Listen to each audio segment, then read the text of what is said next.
స్పందించాల్సి ఉండే ఒక రాజకీయ పార్టీకి ఒక ఇన్సిడెంట్ పైన మాట్లాడే అవసరం ఉంటుంది.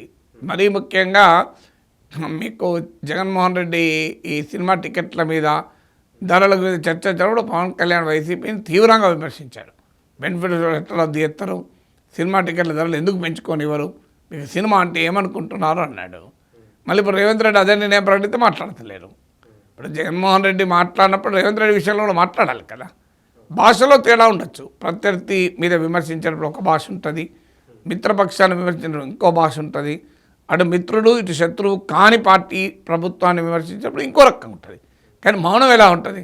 ఇప్పుడు తెలంగాణలో బెనిఫిట్ షోలు రద్దు చేశారు, తెలంగాణలో మీకు టికెట్ ధరలు పెంచుకోనివ్వమన్నారు. దీనిపైన పవన్ కళ్యాణ్కి ఒక స్టాండ్ ఉండాలి కదా.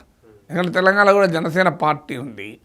రేపు తెలంగాణలో వచ్చిన డిమాండ్ ఆంధ్రప్రదేశ్లో కూడా వస్తుంది. ఇప్పుడు అందులో ఒక పార్టీయే కాకుండా ఆయన ఫిలిం పర్సనాలిటీ. గతంలో ఇదే విధానాన్ని జగన్మోహన్ రెడ్డి ప్రభుత్వం చేపడితే విమర్శించారు. ఇప్పుడు రేవంత్ రెడ్డి ప్రభుత్వం చేపడితే ఎందుకు మాట్లాడతలేరన్న ప్రశ్న అనివార్యంగా వస్తుంది కదా.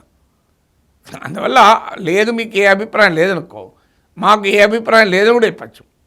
అల్లు అర్జున్ తప్ప, తెలంగాణ ప్రభుత్వం తప్ప ఈ రెండు విషయంలో మేము ఇంకా తేల్చుకోలేదు అని చెప్పచ్చు. అభ్యంతరం లేదు. మాకు ఎవరు తప్ప అర్థమైతే లేదు అని చెప్పచ్చు. ఏదో ఒక అభిప్రాయం అయితే చెప్పాలి కదా, టీడీపీ అయినా జనసేన అయినా.